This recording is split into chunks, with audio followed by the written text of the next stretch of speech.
So we're now going to talk about part 4 of Java ConditionObject. And in this part of the lesson, we're going to talk about how to use Java ConditionObjects in practice. And we'll be showing it in the context of our array blocking queue. So if you recall, the array blocking queue was something we covered earlier when we were talking about reentrant lock. An array blocking queue is a blocking bounded FIFO queue. What does that mean? It means that it has a bound, in other words, a capacity. And if you exceed that capacity, if you try to put something into an array blocking queue and it's already full, then you block. So it's a blocking queue. And it's bounded because you can't put more than a certain amount. And of course, if you try to take something out of a blocking queue and there's nothing in it, then it'll also block. So it'll block at those two edge conditions. Otherwise, it'll go ahead and put things into the queue and do it in a thread-safe way. A blocking queue extends abstract queue, and it implements blocking queue. So blocking queue is an interface with a whole bunch of methods defined. An abstract queue provides a partial implementation that's reused by a bunch of different queuing mechanisms in the Java class library. We're going to talk about the interface just a little bit and focus primarily on the implementation of the array blocking queue. Internally, it's implemented by a dynamically sized array. That array will be allocated in the constructor and doesn't grow. It's bounded. And there's a number of fields that are part of an array blocking queue that represent its state. And those things, of course, have to be protected from concurrent access. And they're also used to manage the way in which the queue is increased or inserted and removed. We're also going to have a set of synchronizers that are used to protect the state and control and coordinate its interactions. So we've talked about the reentrant lock earlier. That's what's used to protect access to the queue, make sure that the fields are not accessed concurrently in a way that would cause corruption. And then, more importantly, for this discussion, there are a pair of condition objects which are accessed via the condition interface. And we're going to have two of these. We're going to have a not empty and a not full condition. And as we go through this a little bit further, you'll see why we have two of them. And the main reason for doing this is to separate out the consumer and producer logic. So when you do something from a consumer point of view versus doing something from a producer point of view, by having two different condition objects, we can separate those things out. And that will reduce redundant wake-ups. We don't have to wake everything up if it's just putting something at the end or taking something off the beginning. And it also reduces unnecessary checking and other types of locking overhead. So the idea here is to try to reduce contention. Later on, when we talk about the linked blocking queue, you see there's another class in Java called a linked blocking queue, which is implemented as a linked list as opposed to an array. That goes even one step further, and that actually has two reentrant locks, one for putting things off, one for taking or putting things at the beginning of the linked list, and one for taking things off the end. And that allows those to run concurrently. So that's an even cooler way of doing things. OK, so here's the constructor for the array blocking queue. It takes the capacity and uses that to allocate the fixed-sized array of elements. Then it goes ahead and makes a new reentrant lock. Now, this is kind of interesting. And this takes a little bit of head scratching to figure out what the semantics are here. You'll notice that there's a Boolean that's passed to array blocking queue called fair. And you'll see that that is then passed to the reentrant lock. So what this is saying is if you pass false to the constructor, then that means that the reentrant lock is not going to be a fair lock. And if you pass true to the constructor, that means that the reentrant lock is a fair lock. And fair, of course, means FIFO order. Well, when people see this at first, they get really confused because they're like, wait a second, I thought this thing was an array blocking queue. And does this mean somehow that the queue isn't going to be stored in FIFO order if I pass false here? That seems kind of strange. A queue, by its very nature, seems to be in FIFO order. Well, that is indeed confusing, but that's not what it means at all. So the queue, of course, will always be ordered in FIFO order. So it's first in, first out. That's the semantics of the queue. However, if you have multiple threads that are either trying to enqueue or dequeue items, you may have multiple threads trying to enqueue items and multiple threads trying to dequeue items, that fair parameter controls whether or not those groups of threads that are trying to add or remove items are themselves ordered. So if you had 5 threads trying to remove something from a queue, and you set this to true, that means that it would go thread 1, thread 2, thread 3, thread 4, thread 5. Thread 1, thread 2, thread 3, so it would release the threads in the order in which they were waiting. If you set this to false, then it would be up to the hardware to decide which thread got to run, and it might occur in a different order than the order that they showed up to wait to remove things. So that's what that's about. It's about fairness of threads waiting, not whether or not the queue is going to be managed in FIFO order. It's a very important distinction, but often very confusing to people when they first see this thing. For our discussion here, the most important issue is not the fairness of the reentrant lock, however, it's how these conditions are used. And you'll notice we use the lock and its new condition factory method to get 2 conditions, not empty and not full. But notice that these 2 conditions share the same lock. So that means that they're going to be used to control access to everything that lock controls. But we have 2 conditions, and the 2 conditions, again, are there to be able to separate the concerns of producing and consuming, so we reduce the amount of overhead and unnecessary wake-ups and so on. And you'll see how that works in a second. All right, so that's kind of the way that works. Let's visualize how this works in practice. So the reentrant lock and condition objects are used to implement something called the monitor object pattern, which you can read about down here. And it's basically just describing, to some extent, what monitor objects are. And this is an implementation of the monitor object pattern. Java monitor objects also implement this pattern, but as you'll see, they have a slight wrinkle that makes them less powerful than the use of condition objects. OK, so you can see here that we have a lock, which is used to control access into the critical section. And then we have a not full and a not empty condition. And those are used to park waiting threads on these 2 different queues, as we'll see in a second. And then this is what the code looks like. So this is on the left-hand side, all these slides, we'll see kind of the visualization of how things are working. On the right-hand side, you'll see the code. The particular thing we're looking at is just the classic monitor object pattern and the classic use of condition objects. Nothing really surprising here. So let's start by taking a look at thread T1 coming along, trying to take an item from the array blocking queue. So we'll imagine we've created this queue, which is going to have up to 10 elements in it. Starts out with nothing in it, of course. And so when thread T1 comes along and calls take, the queue is empty.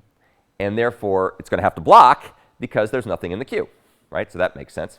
So let's take a look at the code that would do this. Here's the take implementation, or a portion of it.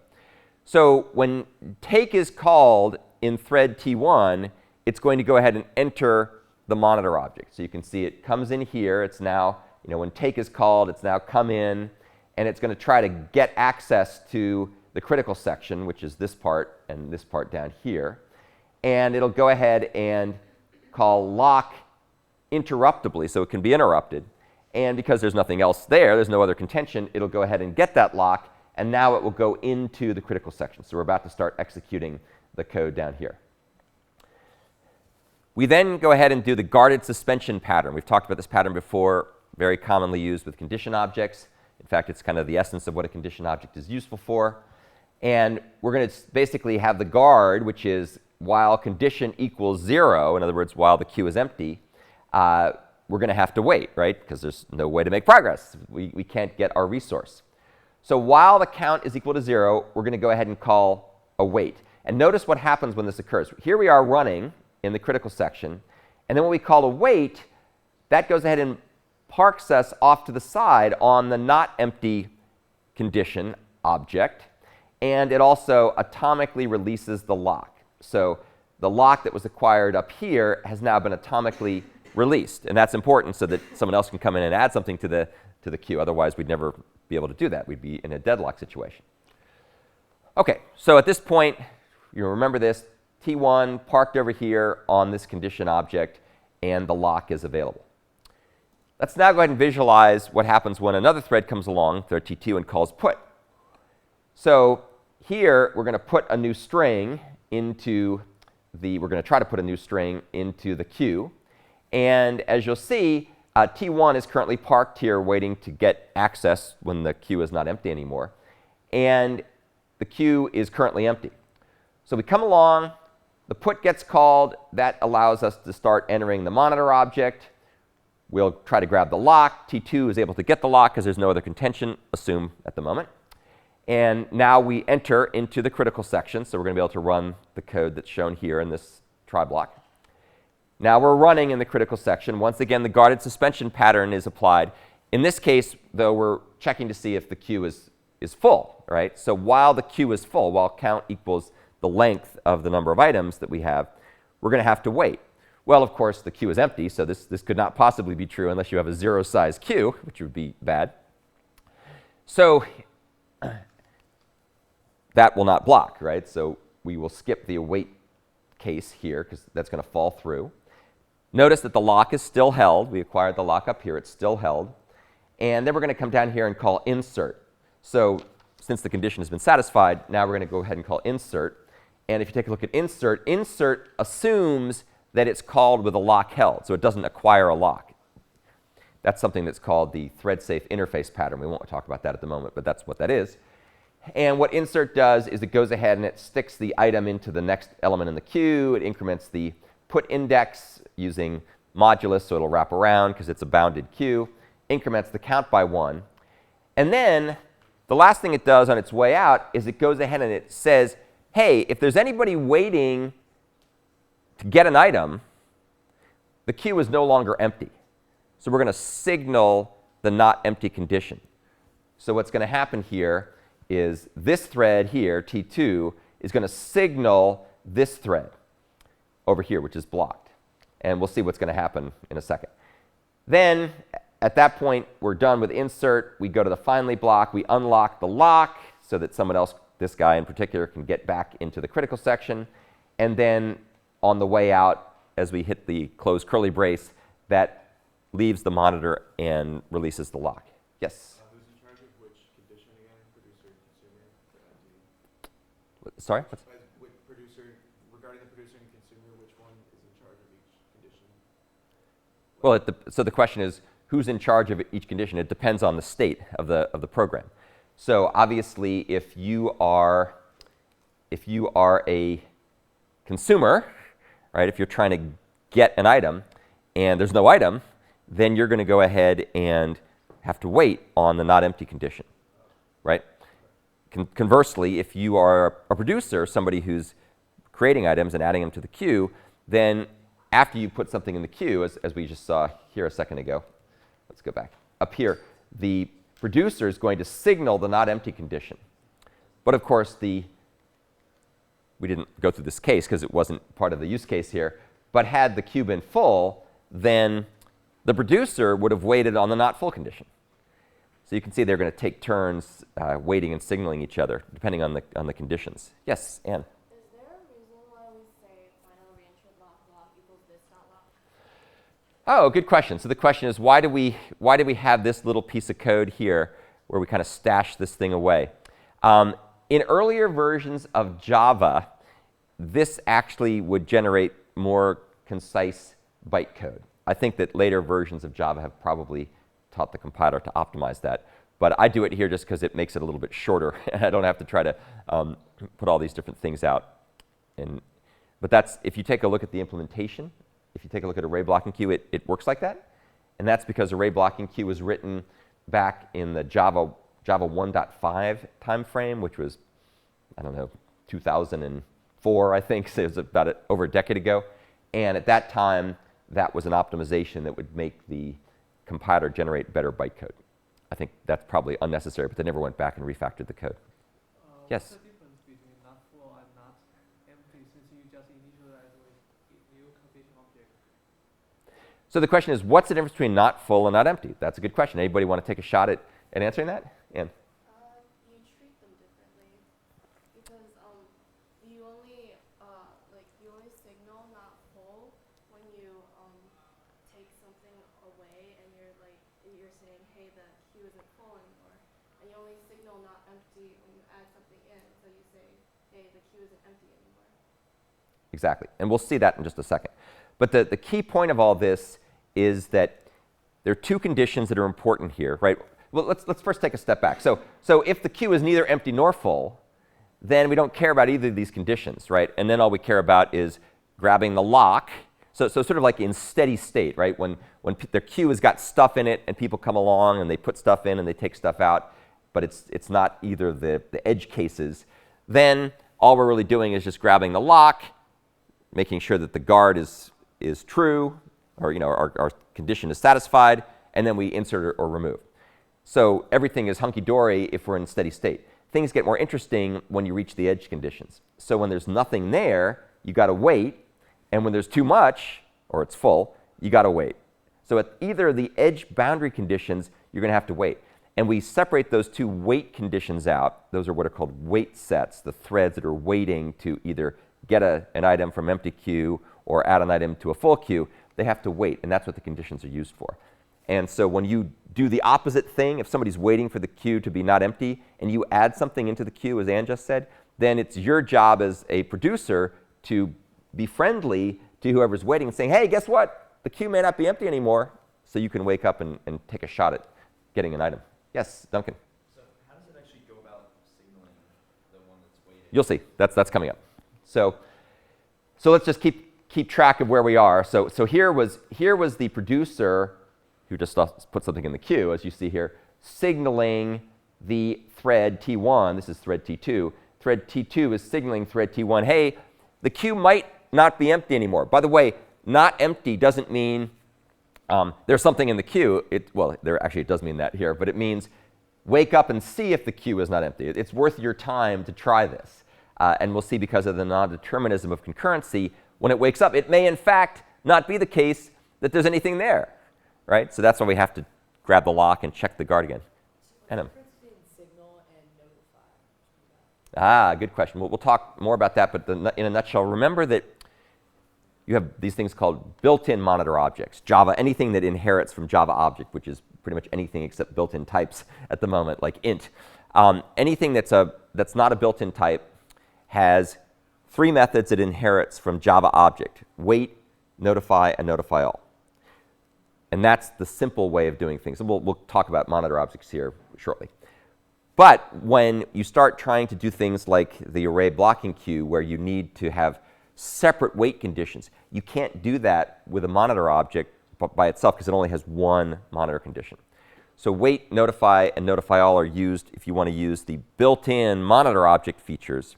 But we don't want to do that. We want to use the condition objects. And condition objects have a wait, signal, and signal all. Now here's a trivia question for you. We'll see who's really, really a Java expert. And I didn't realize this till this weekend, so I don't blame you if you don't know.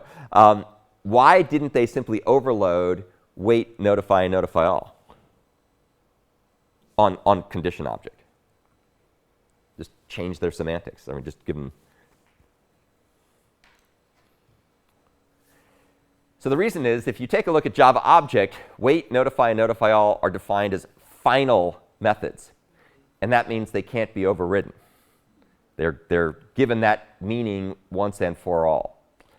Now, here's the even more bizarre thing, and I'll talk about this when we talk about usage considerations. If you have a condition object which has methods await, signal, and signal all, condition object also implicitly extends object, which means it also has wait, notify, and notify all methods on it. So be really, really careful you don't mix and match those things, because chaos and insanity will occur, and the compiler will happily let you call notify instead of signal on a condition object. And man, oh man, is that confusing. And I've done that also, and it's so hard to track down that bug. You're looking at your code, and it's like, it's not working. You're like, but I'm calling, notify. Why isn't it waking things up?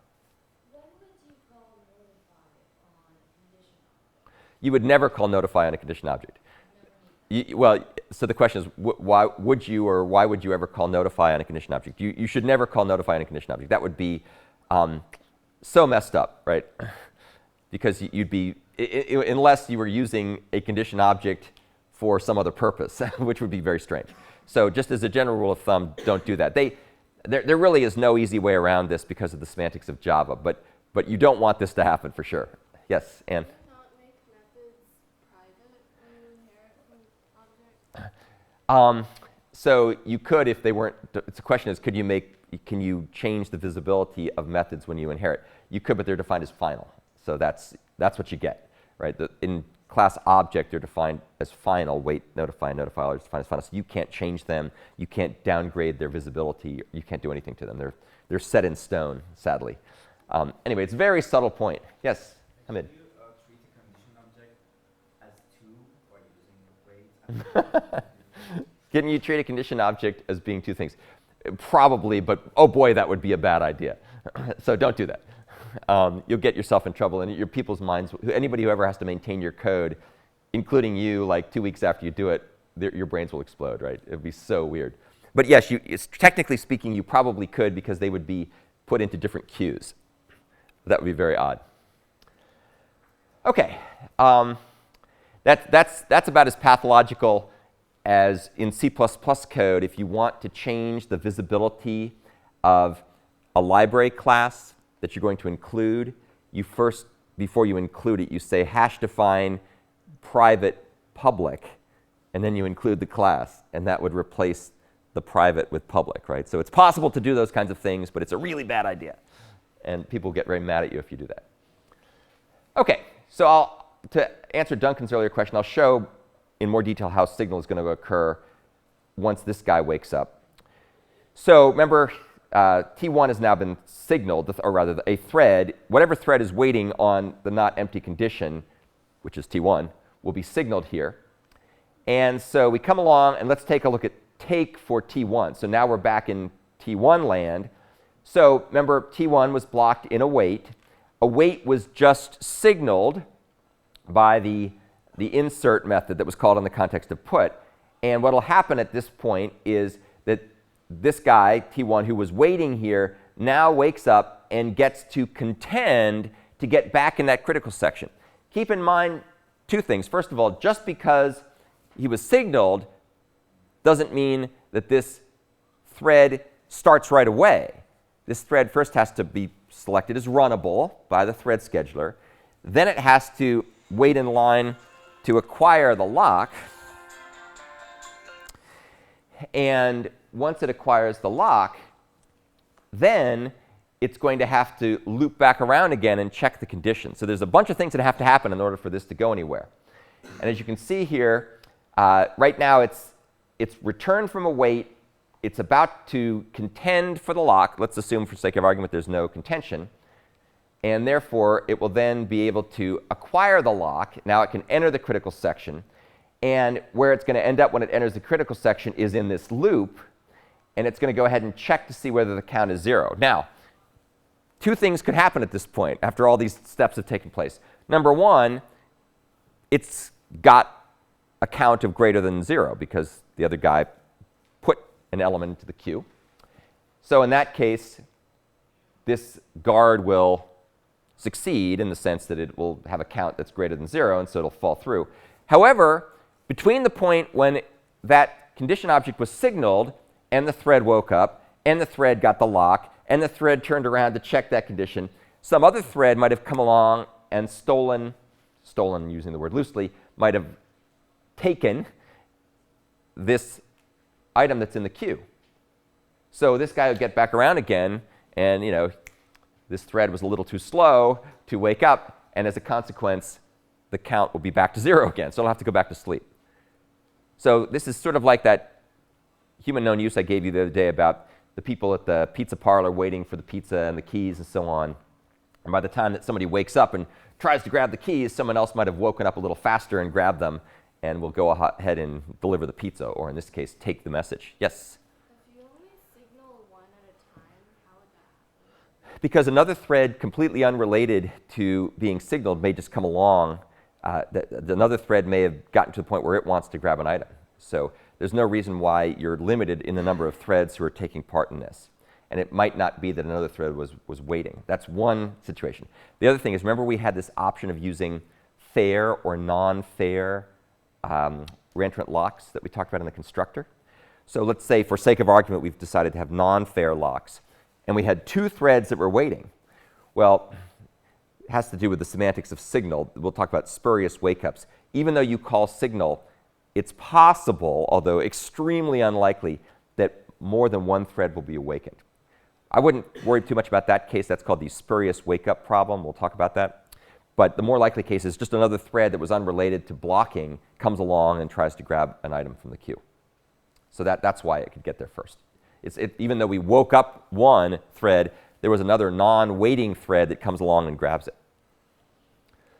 OK, so at this point, we're back in the critical section. Let's say the count is greater than 0. We call extract. Extract is what's going to be used to get an item out of the queue.